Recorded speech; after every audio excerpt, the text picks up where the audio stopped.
Hi, I'm vlogging. I was gonna do it yesterday, but I got really into a video game and I didn't want to stop. Hyperfocus. I do that a lot. I've still been studying Jonestown for like the last 7 weeks now. I know like the people, what they did, why they went there, how long they were there, like almost like every, like all thousand. It's weird. Anyway, moving on. And I guess that's kind of the point. I did get diagnosed with ADHD and I got a new medication because apparently there's an Adderall shortage. I had actually went and asked for Vyvanse. I've been with my mental health care provider for about 12 years. So like we can talk like that. And I just went to him and I said, I've done some research and I have my own knowledge about said things. So I said, I think I have ADHD, and my husband was with me, and we explained why I thought that I had ADHD. And then he asked me, of course, the criteria questions, which I have all but excessive spending. I can do like I don't really on a hobby. Yes, if I'm having a hyper focus and I'm like into like diamond paintings. There was like one time I was like, oh, I need like 17 diamond paintings. I bought a bunch of diamond paintings, have not finished one. Okay, so like in that respect, I spent probably a couple $100. Okay, probably a little more than that on it. And the only thing that I've ever really stuck with is mushrooms, which I will be doing that too on my channel. I'm going to be planting some very soon.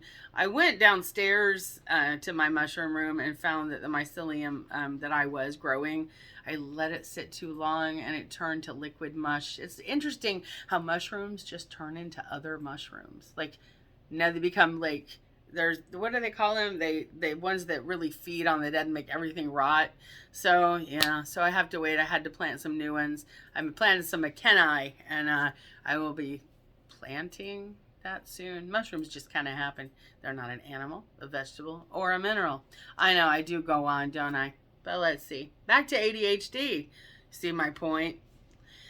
So I've been on Astaris since Saturday, and it actually made me feel like I didn't have as much anxiety today getting up to go get my nails done. I did have a little bit of time blindness where I'm just sitting like, yeah, I can't do anything else until this happens. But I was able to come home and turn this on, and that's Tuxie right there, and probably a bunch of cat treats and junk. We're not fancy. I have too many animals to be fancy. I'm just not. Can't do it.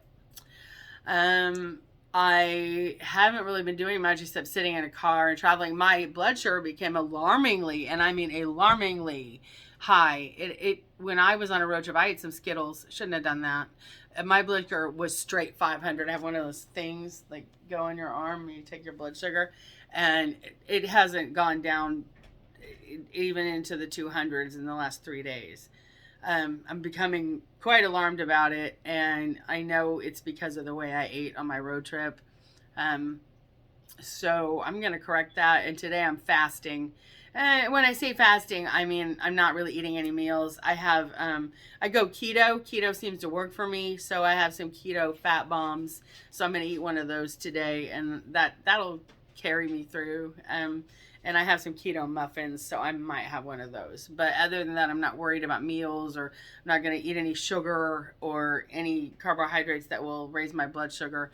And I'm going to see how that works for a couple days, and hopefully it comes back down. If it doesn't, I'm going to have to go to the doctor, which I would never want to admit that I couldn't make insulin anymore. So I'm really hoping that that's not the case, and it's just that I need to adjust some things and see how it goes. So I've been a little preoccupied with that, and excuse me, kind of worrying about.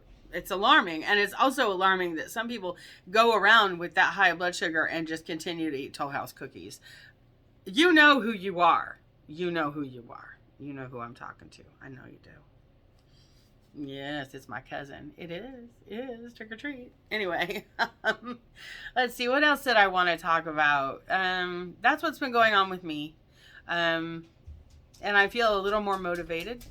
So that's good. I'll let you know in time, like how things go. Other than that, I have been watching the Foodie Beauty drama, which is just hilarious to me. She's like sitting in her car. Honestly, I think she just went back to get some food. I do. She just ate from the minute she got there till the minute she left. And I think she does things impulsively, and then all of a sudden she's like, "Oh, I don't want this. I don't want that. Oh, now that I got my poutine, I want to go back to Kuwait." But in my opinion, just my humble opinion, and it's not fact because it's just my opinion, but I think that she's just so impulsive that she doesn't know what she wants half the time. She turns on a dime, and Chucky, go play. Go play. Go play. Go play. Go play. Adrian, seriously. Anyway, what was I talking about? Holy crap, I lost my train of thought. Anyway, I think that Foodie Beauty is miserable. I think that if she goes back to Kuwait, and it looks like she is going to go back to Kuwait, I believe that that will hinder her ability for movement. And I think she comes to Canada and finds out that she has to do stuff. If I want to do this, I have to get it. I don't think anyone would give her credit. And I don't think Pete's was going to go there. I really don't. He's probably like, girl, I love you, but no. That's just me, just the vibe I get. So I think she wasn't getting whatever it was that she wanted immediately when she got here. And I think she left to exchange her visa, and it might be getting harder, more expensive. A lot of people, I watch a lot of the reaction channels, and I see them coming at everything from a very American point of view, with the exception of like Milk Tea and maybe a couple others that I'm just not thinking of right now. And if I am, I'm so sorry. But because she lives in Oman and she knows the deal. But it's a very American-centric kind of viewpoint.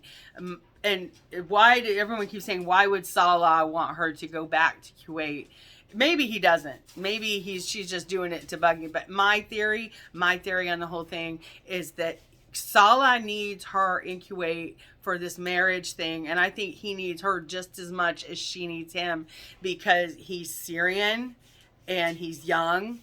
And if he has to take care of her, he can't go serve in the military, right? And I think he comes from a wealthy family, and I think his father has probably, again, just my opinion, has probably helped him stay out of that military action. And if Foodie Beauty doesn't come back and he doesn't have that excuse for this medical stuff, then he might have to serve. And there's a lot going on in the world. And coming at it from just an American point of view, that seems scary to me. And her going back to Kuwait, I believe she won't be able to leave and walk around. But also she's hooked in this dilemma of, if I am in Canada, I have to move and do stuff and move around.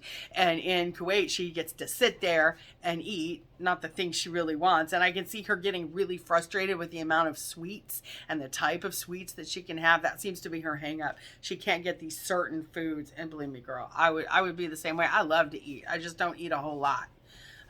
So I think that's the reason that Salah wants her there. It might be some kind of military thing because of his youth. It could also be money. It could be a lot of things, but I believe I'm along, and I believe I'm in the ballpark.